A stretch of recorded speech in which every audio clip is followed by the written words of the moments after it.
Os vinhos Hedonism, uma das lojas de vinhos mais caras, se não a mais cara de Londres. O proprietário é o multimilionário russo Yevgeny Chizvarkin. Mas a venda de vinhos finos e de bebidas espirituosas nem sempre foi a sua vocação. Já foi dono de uma das maiores empresas de telecomunicações da Rússia. Mas em 2008 foi acusado de sequestro e extorsão, acusações que afirma terem sido inventadas por funcionários corruptos. Vendeu o negócio e comprou um bilhete só de ida para Londres.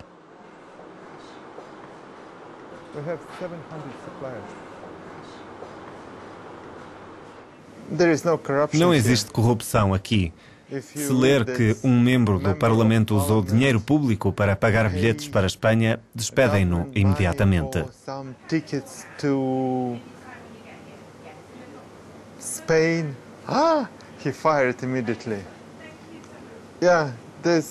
Na mentalidade russa, aqui não existe qualquer corrupção.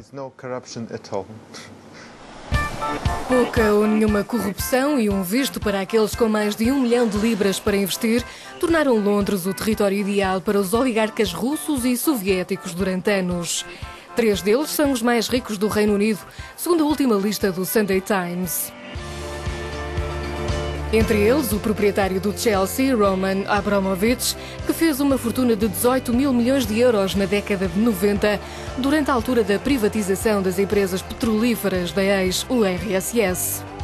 Ou Alisher Usmanov, o homem mais rico da Rússia e coproprietário do Arsenal, mas nem todos são russos.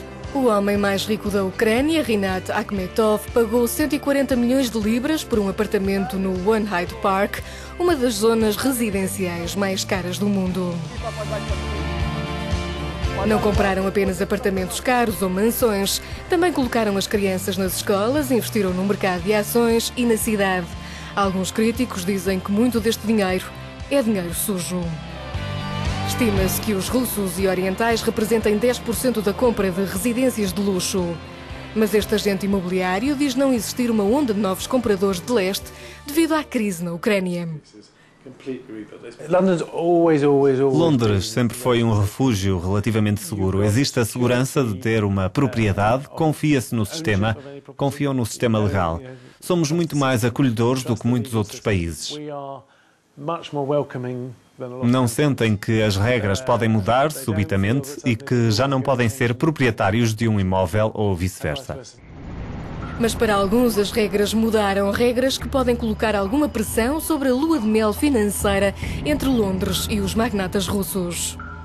Em março passado, após a anexação da Crimeia pela Rússia, os Estados Unidos e a União Europeia impuseram sanções a determinados indivíduos relacionados com Putin. Sanções que incluem o congelamento de bens e o bloqueio de vistos para viajar para o estrangeiro. No entanto, enquanto os Estados Unidos sancionaram empresas russas, bancos e os seus administradores, o alvo da UE foram políticos e líderes do exército russo. A União Europeia é o maior parceiro comercial da Rússia e importa mais de 80% do seu gás e petróleo. As sanções da UE têm tendência a concentrar-se sobre as pessoas diretamente responsáveis pela política russa na Ucrânia, os militares. Pessoas que estão no terreno na Crimeia, os parlamentares russos que foram determinantes na legislação, incluindo a resolução que permite que o presidente Putin instale tropas na Ucrânia. Enquanto que o círculo íntimo de Putin, os homens de negócios que têm casas em Londres, crianças nas escolas britânicas e jovens nas universidades e o património, essas pessoas não estão diretamente envolvidas. Desta forma, as sanções da UE até agora não os afetaram e seria difícil afetá-los. Estima-se que as empresas da Rússia e das ex-repúblicas soviéticas tenham gerado mais de 82 mil milhões de dólares em Londres nas últimas 2 décadas. Londres sentiu algum efeito 2 meses depois das primeiras sanções? As sanções são bastante limitadas. São limitadas a um número de indivíduos de empresas que controlam. Mas não têm um efeito legal direto sobre as empresas russas que fazem negócios nas instituições financeiras do Reino Unido ou nas instituições do Reino Unido que fazem negócios com as empresas russas.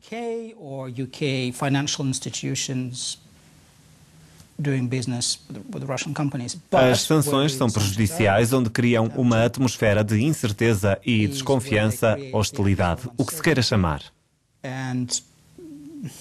Suspicion, hostility, call it what you will. Bill Browder fez das sanções contra Putin uma missão pessoal desde que o seu advogado Sergei Magnitsky morreu numa prisão de Moscou em 2009. Magnitsky foi preso quando tinha acabado de revelar um enorme esquema de corrupção envolvendo uma fraude de 230 milhões de dólares. Magnitsky trabalhava para uma empresa de investimentos de Browder que fez milhões de dólares na Rússia a partir de meados dos anos 90. Os europeus sancionaram um certo número de pessoas, mas não tocaram nos oligarcas de Putin, os que têm o dinheiro de Putin. Para impedir que Putin faça todas estas coisas terríveis, há que impor um custo sobre ele. Putin tem muito dinheiro em nome de outras pessoas. E os Estados Unidos começaram a afetá-las, mas os europeus não o fizeram deliberadamente. É um problema querer sancionar pessoas, mas não as pessoas certas. Mas será que Putin merece ser sancionado por anexar a Crimeia ou por colocar tropas russas na fronteira da Ucrânia quando a tensão no leste do país aumentou? Muitos russos argumentam que não. Em 94, quando a Ucrânia abandonou as armas nucleares em troca do reconhecimento das suas fronteiras, tanto pelo Ocidente como pela Rússia, o acordo também continha uma disposição de neutralidade.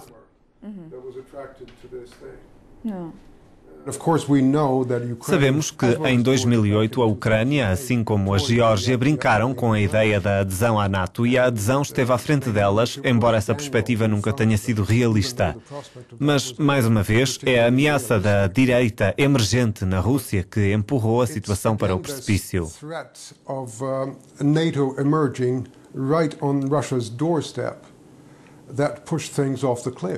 O que resultou na anexação ou reunificação da Crimeia, como os russos e crimeios o apelidariam. Mas, da parte da Rússia, foi um passo defensivo.